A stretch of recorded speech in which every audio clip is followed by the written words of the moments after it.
Ya pemirsa, seperti biasa, pekan ini kami hadirkan wawancara khusus dengan sosok yang sedang menjadi sorotan pemberitaan. Kali ini kami hadirkan Wakil Menteri Pertanian Sudaryono, Wakil Menteri yang juga merupakan orang dekat Prabowo Subianto.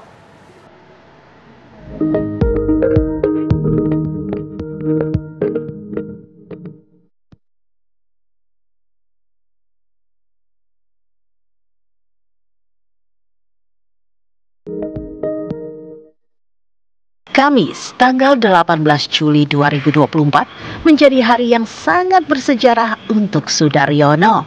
Pria kelahiran tanggal 23 Januari 1985 di Desa Tambirrejo, Kecamatan Toro, Kabupaten Grobogan, Jawa Tengah itu dipanggil Presiden Joko Widodo ke istana. Di hari itu suasana istana Presiden di Jakarta dihadiri sejumlah petinggi negara dan para menteri. 3 orang putra terbaik bangsa dilantik dan diambil sumpah untuk dijadikan wakil menteri. Salah satunya yaitu Sudaryono. Pria berusia 39 tahun itu diangkat Presiden menjadi wakil menteri mendampingi Menteri Pertanian Amran Sulaiman.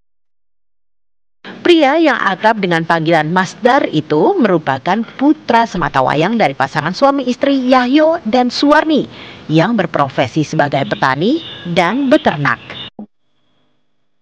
Di kampungnya, Sudaryono dikenal sebagai sosok anak yang cerdas.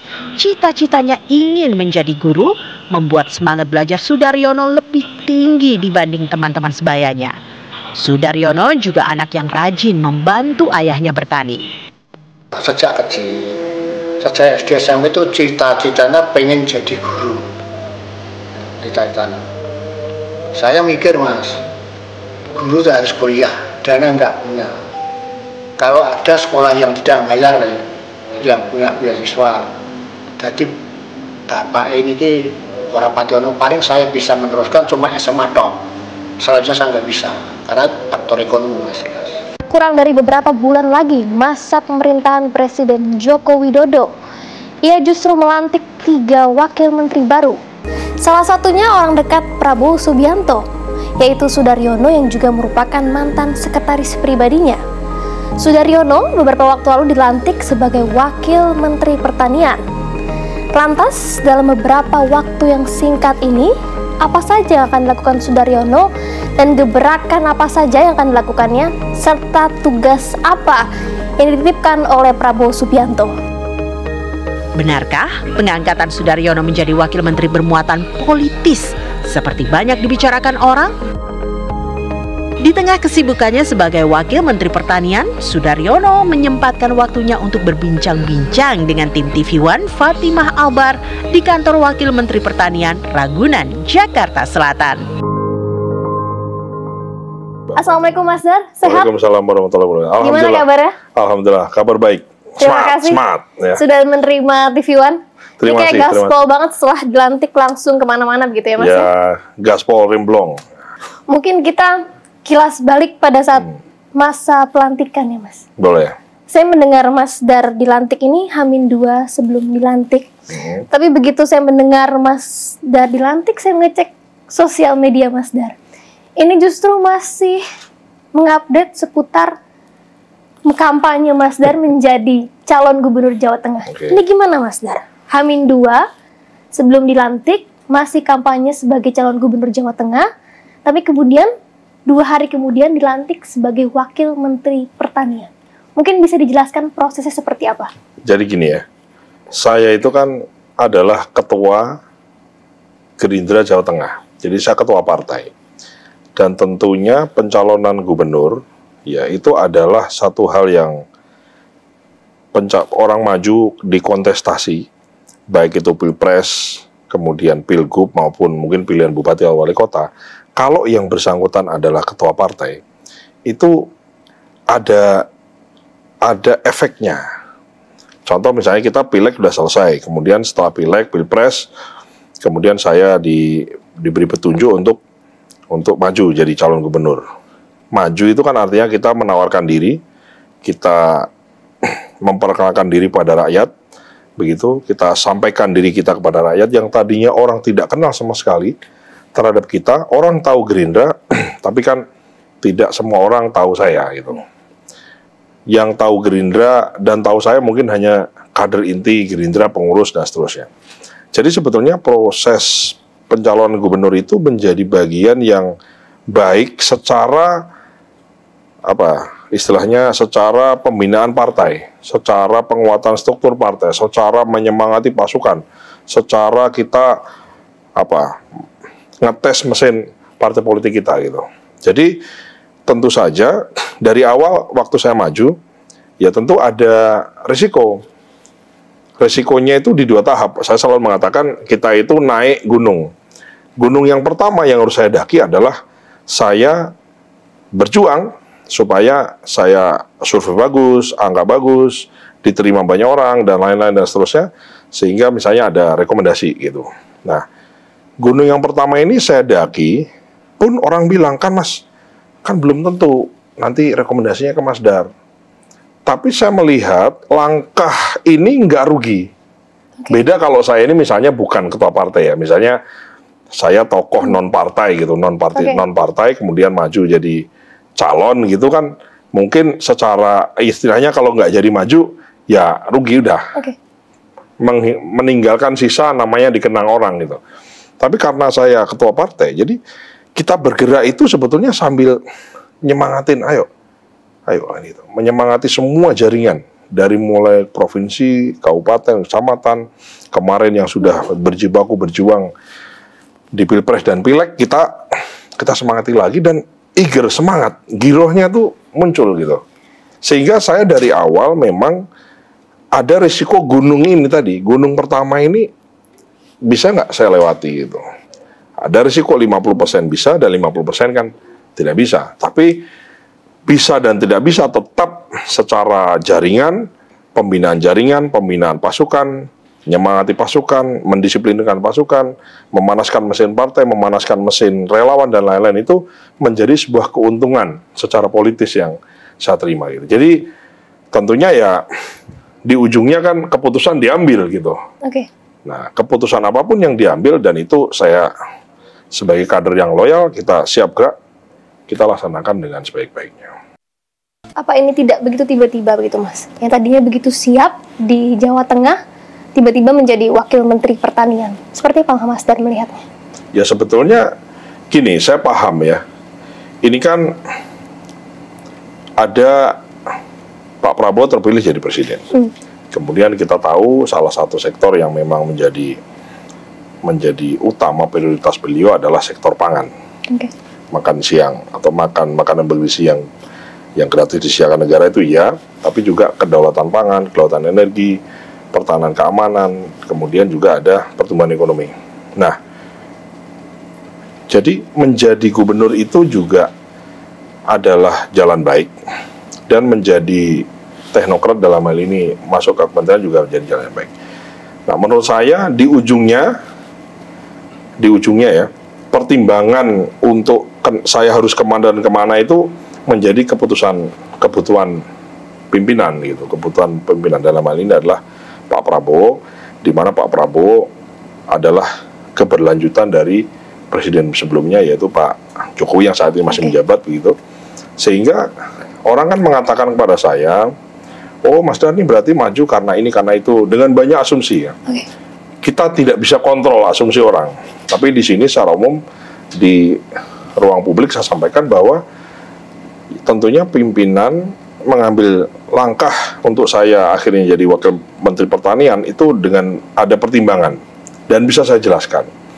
Mungkin tidak bisa semua, tapi paling tidak yang saya pahami. Yang pertama, saya ketua partai, tapi saya aktivis UMKM, aktivis pasar tradisional ya, dan aktivis petani, Mbak.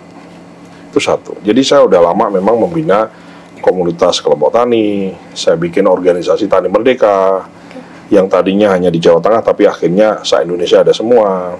Terus kita mengadvokasi petani, bahkan kita buat lembaga tempat pelatihan petani di sana, di NTT sana, di Atambua, itu kita kirim orang petani-petani kita dari kelompok-kelompok tani dari Jawa, kita latih gitu.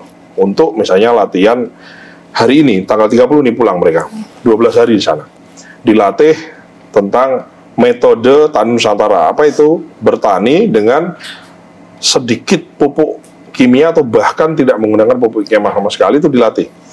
Nah, jadi memang yang jelas kalau ditanya gitu ya dua-duanya saya oke. Anda punya kapasitas itu. Ya, artinya nggak terus ujuk-ujuk orang entah dari langit tiba-tiba ya udah jadi ini gitu. Oke.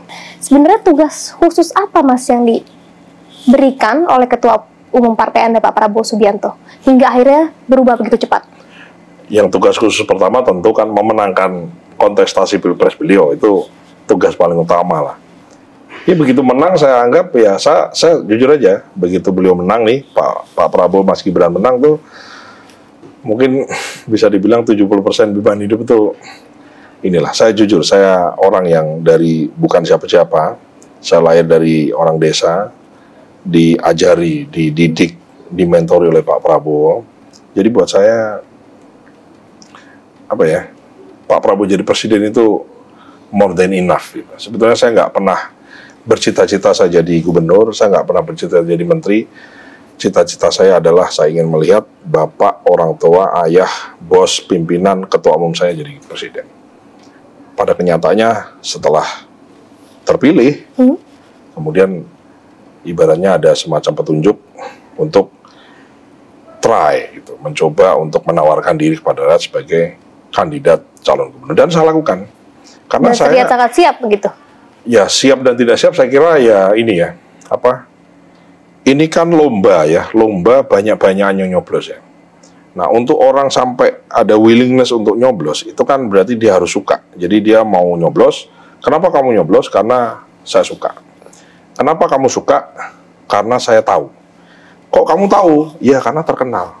Jadi stepnya memang ada banyak. Kalau menurut saya sih, saya intinya begini. Apapun tugas, amanah, itu saya orangnya kalau ditugasi, apapun tugasnya saya sungguh-sungguh, Mbak. Mas Dar ini kan selain menjadi Wamentan juga masih sebagai Ketua DPD Partai Gerindra gitu. Ini membagi dua tanggung jawab yang besar, seperti apa Mas? Ya siang memalam aja. Bisa ya? Nggak mungkin dua tanggung jawab itu. Kalau gitu di Jawa Tengah, nama-namanya seperti apa dong Mas? Sudah ada mungkin yang sudah disetujui dari ada. Siapa aja tuh Mas kira-kira? Mungkin bisa diceritakan. Misalnya di Sukoharjo kita sudah ada rekomendasi calon bupati sama wakil bupati. Di Temanggung kita sudah ada calon bupati wakil bupati. Udah di Temanggung, terus ini lagi di bulan-bulan inilah kita kira rekom keluar ya. Ini semua kesibukan politik sekarang ini lagi ngurusin urusan rekomendasi pilkada. Untuk gubernur, wakil gubernur Jawa Tengah? Kalau gubernur jelas kita ke Pak Lutfi, ke Pak Kapolda, kita sudah firm ya itu. Sudah firm dengan berbagai pertimbangan, termasuk juga kiprah beliau. Beliau di situ juga udah lama ya. Saya kira lebih dari 5 tahun ya. Jadi Wakapolda, Kapolda, sebelumnya Kapolres, jadi cukup dikenal di Jawa Tengah, kemudian juga kesan baik orang gitu. Jadi maksudnya ya termasuk salah satu kandidat yang diperhitungkan, dan sekarang dalam waktu dekat pasti akan kita dukung dan akan kita keluarkan rekom untuk beliau. Berarti kader-kader Anda yang sebelumnya firm dukung Anda sebagai Gubernur Jawa Tengah akan difokuskan untuk Pak Lutfi begitu ya, ke depannya? Ya tentu juga nggak kayak bebek yang memang juga nggak semudah itu juga yang pindah ya, nggak gitu. Ini adalah orang yang mencintai saya, orang yang mencintai saya sepenuhnya tanpa banyak kenal, tapi orang-orang ini semua bonding dan punya emosional dengan saya. Saya paham juga ada mungkin banyak diantaranya yang kecewa ya. Tapi ya itu tugas saya adalah bagaimana tetap merawat pasukan ini, tetap merawat orang-orang yang telah mencintai saya tadi itu.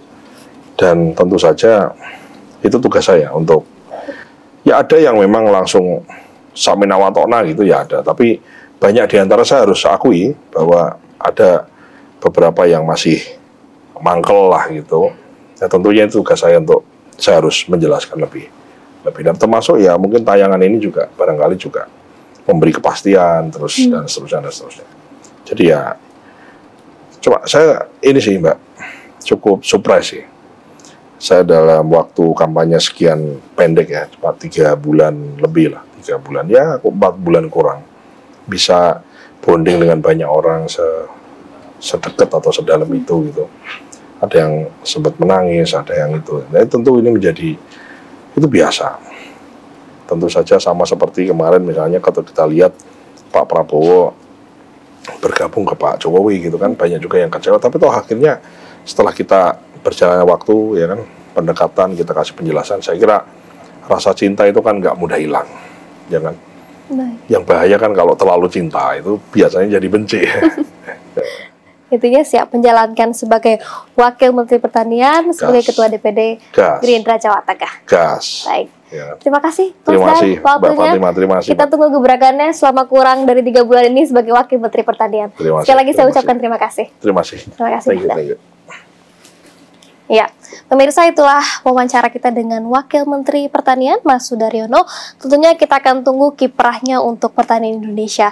Dan saya Fatima Abar, mewakili kru yang bertugas, ucapkan terima kasih. Wassalamualaikum warahmatullahi wabarakatuh. Sampai jumpa.